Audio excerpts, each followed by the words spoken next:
Hoje a gente vai falar um pouco sobre as combinações simples. Bom, para entender o que é uma combinação simples, primeiro vamos começar com um exemplo. Digamos que eu tenha 4 livros A, B, C e D, representado aqui por cores diferentes porque são livros diferentes. De quantas maneiras eu posso pegar 2 livros e levar para viajar? Bom, primeiro, por que chamamos de combinações simples? Por que são chamadas de combinações simples? Porque não há repetição. Não há repetição dos elementos. Ok? Então aqui eu já forcei isso com o nosso exemplo, dizendo que os livros são diferentes e eu tenho um de cada um, A, B, C, D. Se você adotar o que você já viu antes e não tiver conhecimento sobre combinações, provavelmente você vai pensar o seguinte: eu tenho 4 livros à disposição, A, B, C, D. Então eu tenho que escolher um livro e depois outro. São 2 decisões. Então eu tenho que escolher o livro 1 e depois o livro 2. Eu tenho 4 escolhas disponíveis para o primeiro livro, verdade. E uma vez escolhido o primeiro livro, eu tenho 3 escolhas por segundo, também é verdade. Eu posso escolher o primeiro livro de 4 maneiras diferentes. Digamos que eu tenha escolhido o livro B. Eu sempre terei 3 escolhas. Se eu tivesse escolhido o livro C, eu teria 3 escolhas, D, 3 escolhas e assim por diante. Portanto, vale o princípio multiplicativo, e se eu multiplicar as duas, eu vou ter 12 opções, né? Ou seja, eu teria 12 opções para escolher os livros. Acontece que essa seleção está errada. Isso aqui não é verdade. Porque isso pressupõe uma escolha ordenada, que não é o que faremos aqui. Não queremos uma escolha ordenada. Quando eu escolho o livro A e depois o livro B, não significa que eu vou ler o A e o B na sequência. E quando eu escolho o livro A e o livro B, eu tenho o mesmo grupo que eu escolhi o livro B e o livro A. Vejamos. Digamos que eu tenha escolhido o livro A.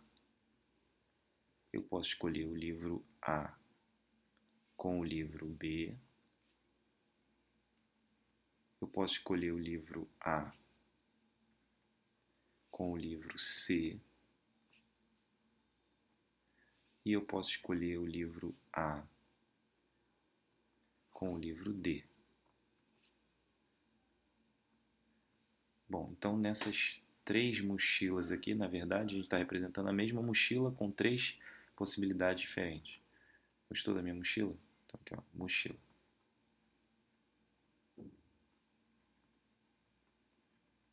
Beleza. Então, já se esgotaram as possibilidades. Porque se eu colocar agora o livro B com o livro A, eu já fiz isso aqui. Se eu colocar o livro C com o livro A, também já fiz isso. Então, o livro A só pode ser combinado com outros 3 livros. Que de fato parece com isso, né? 3 possibilidades aqui. Escolhi do primeiro livro, 3 possibilidades para o segundo. Escolhi o primeiro livro, A, posso botar ele com B, com C ou com D. Se eu tivesse escolhido o livro B primeiro, então o livro B primeiro. Posso combinar com A, mas isso já está aqui. Então eu vou combinar ele com C. B, C ainda não tem. Ou com D. Então B de novo e D. D a gente fez de azul. Ok. Esgotaram-se as possibilidades. Porque B, C e BD são as únicas possibilidades distintas que B pode se combinar, já que B já está combinado com A aqui. Então, de novo, escolhido B, eu tenho 3 possibilidades, o que mostra que esse 4 aqui é as possibilidades de escolha do primeiro livro, mas são sempre 3 o número de escolhas do segundo livro. Se eu começar pelo livro C, que eu usei vermelho aqui, eu agora só posso combinar ele com D, porque o C com A já está aqui, o C com B já está aqui, C com D está aqui. E agora o livro D já aparece 3 vezes. Repare que cada livro aparece 3 vezes. O A aparece aqui, aqui e aqui. O B aparece aqui, aqui e aqui. O C aparece aqui, aqui e aqui. E o D aparece aqui, aqui e aqui. Então, na verdade, são 6 maneiras. Só há 6 maneiras. Mas por que achamos 12 antes? Porque consideramos como uma escolha ordenada. Na verdade, essas escolhas são escolhas do tipo: o livro AB significa que eu li primeiro o livro A, depois o B. Se eu tivesse escolhido BA, eu leria primeiro o livro B e depois o livro A. O que essencialmente não é uma escolha de grupos de livros diferentes, mas é uma ordenação entre os livros diferentes. Então, na verdade, bastava eu ter feito o que eu fiz antes, 4 vezes 3. Então, antes a gente teria 4 vezes 3, só que dividido por 2, o que nos daria as nossas 6 maneiras. Isso quer dizer que sempre eu tenho a metade das escolhas? Não. Isso quer dizer que se eu escolho 2 livros, há sempre 2 maneiras de ordenar esses livros. Por exemplo, AB e BA. Se eu tivesse que escolher 3 livros, por exemplo, A, B, C, qualquer ordenação desses 3 livros, por exemplo, CBA ou ACB, seriam a mesma escolha. Porque, na verdade, uma combinação é um conjunto de elementos e o conjunto não necessita de ordenação. Então, como a gente pode resolver esse problema? Como a gente pode generalizar isso? Primeiro, você precisa entender que a gente está falando de um conjunto de elementos, então não há ordem. Não há ordem. Então, tudo que precisamos fazer é escolher os elementos e depois descontar essa ordem. Ou seja, contar todos os conjuntos que têm os mesmos elementos como um único conjunto. Já sabíamos antes, quando estudamos os arranjos, que você, quando conta quantos arranjos você tem de n em grupos de P, na verdade fazemos isso. Multiplicamos n por n-1 por n-2 até n-p mais 1. Repare que é o que fazemos quando escrevemos 4 vezes 3 no exemplo anterior. 4 vezes 3 é justamente 4 escolhendo 2. O último elemento que aparece aqui, ó, é 4 menos 2 mais 1, 3. Quando estudamos arranjos, também vimos que essa fórmula ela só nos dá o total de possibilidades.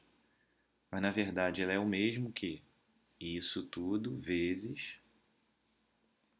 n menos p fatorial dividido por n menos p fatorial. Só que no nosso caso, nós queremos que os elementos não estejam ordenados. Como são p elementos, só precisamos dividir isso por p fatorial. É claro que essa expressão ela é o mesmo que escrever. E aí agora, se você quiser, você pode dar um tempo para pensar e tentar escrever um pouco você mesmo para se convencer do que eu estou falando. Em cima, a gente tem n fatorial. E embaixo, no denominador, deixa eu descer um pouco aqui, a gente tem p fatorial e n menos p. N menos p,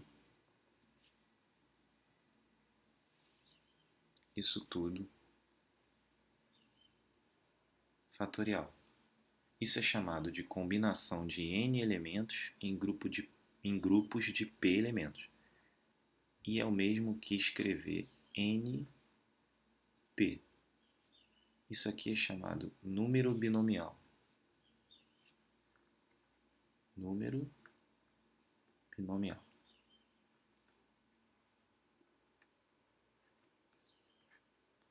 Estudaremos eles mais para frente e algumas de suas propriedades. Mas o número binomial np é o mesmo que a combinação de n elementos em grupos de p. Vamos ver no nosso problema como isso ficaria. A gente queria 4 elementos, dos quais a gente escolhia 2. Então a gente queria uma combinação de 4 em grupos de 2, que nos dava o número binomial 4, 2. E a gente sabe que isso, agora a gente já sabe, que isso é o mesmo que escrever 4, 2, 4, 2, 4 fatorial, que é o nosso n, né, sobre 2 fatorial, que é o nosso p, e 2 fatorial, que é a diferença entre n e p. Se resolvermos isso, veja que a gente vai ter em cima, no numerador, 4 vezes 3 vezes 2 fatorial, que foi justamente o fator que mostramos aqui na última parcela, dividido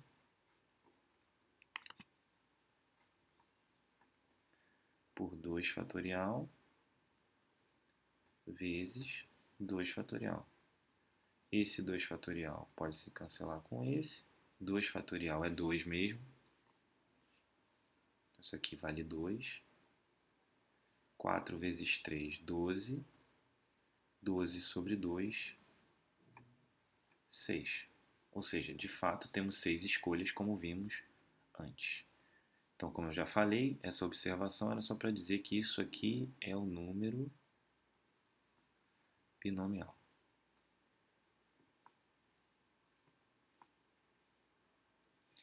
Só para adiantar, né, perceba o seguinte: o número binomial ele tem uma propriedade interessante.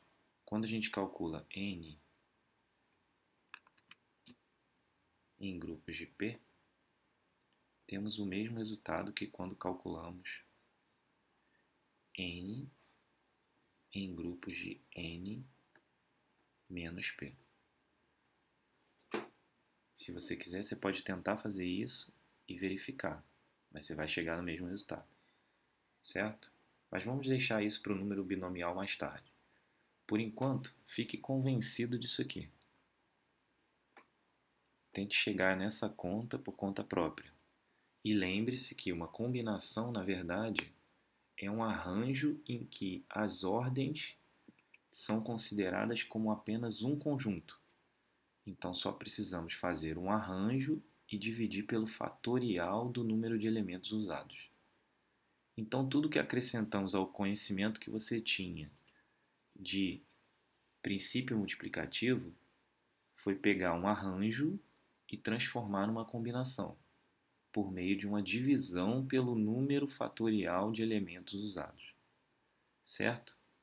É isso, eu fico por aqui, até o próximo vídeo. Eu espero que tenham gostado e até mais.